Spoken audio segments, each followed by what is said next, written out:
তত্ত্বাবধায়ক সরকার পুনঃপ্রতিষ্ঠার ব্যাপারে দেশের ব্যাক রাজনৈতিক দল অভিন্ন মত পোষণ করছে বলে জানাই জাতীয় ঐক্যমত্য কমিশনের সহসভাপতি অধ্যাপক আলী রিয়াজ। তিনি এই ব্যাপারে সুনির্দিষ্ট ঐক্যমত্য আছে।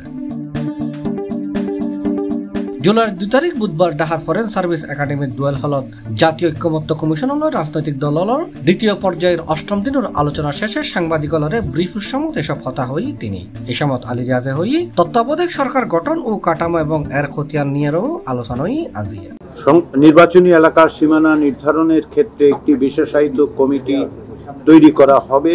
তত্ত্বাবধায়ক সরকার ব্যবস্থা পুনঃপ্রতিষ্ঠার জন্য সকলে সংগ্রাম করেছি। রাজনৈতিক দলগুলোর সঙ্গে আলোচনায় বড় রকমের সাফল্য অর্জিত হয়েছে, একটি ঐক্যমত্য প্রতিষ্ঠিত হয়েছে। সেটি হচ্ছে নির্বাচনী এলাকার সীমানা নির্ধারণ বিষয়।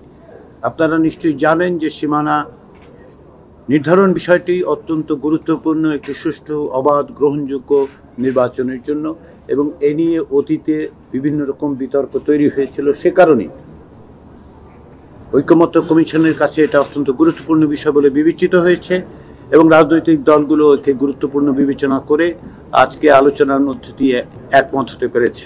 এসব বিষয়ে খোলামেলা আলোচনা রাজনৈতিক দলদিন বোধ হাসাহাসি এসছি তত্ত্বাবধায়ক সরকার ছাড়াও আজিয়ে নির্বাচন এলাকার সীমানা নির্ধারণ বিষয়েও আলোচনা কমিশনের সহসভাপতি এই বিষয়ে আজিয়ের আলোচনাত উল্লেখযোগ্য ঐক্যমত্য প্রতিষ্ঠিত তিনি জানাই নির্বাচন এলাকার সীমানা নির্ধারণ বিষয়ে আশু এবং দীর্ঘমেয়াদে ব্যবস্থা গ্রহণের বিষয়ে ঐক্যমত্য আজিয়ের আলোচনা বিএনপি, জামায়াত ইসলামী, জাতীয় নাগরিক পার্টি, গণ অধিকার পরিষদ, গণসংহতি, বাংলাদেশের কমিউনিস্ট পার্টি, বিপ্লবী ওয়ার্কার্স পার্টি, এবি পার্টি সহ 30 রাজনৈতিক দলের প্রতিনিধি অংশগ্রহণ করছে। C+ TV, Chittagong.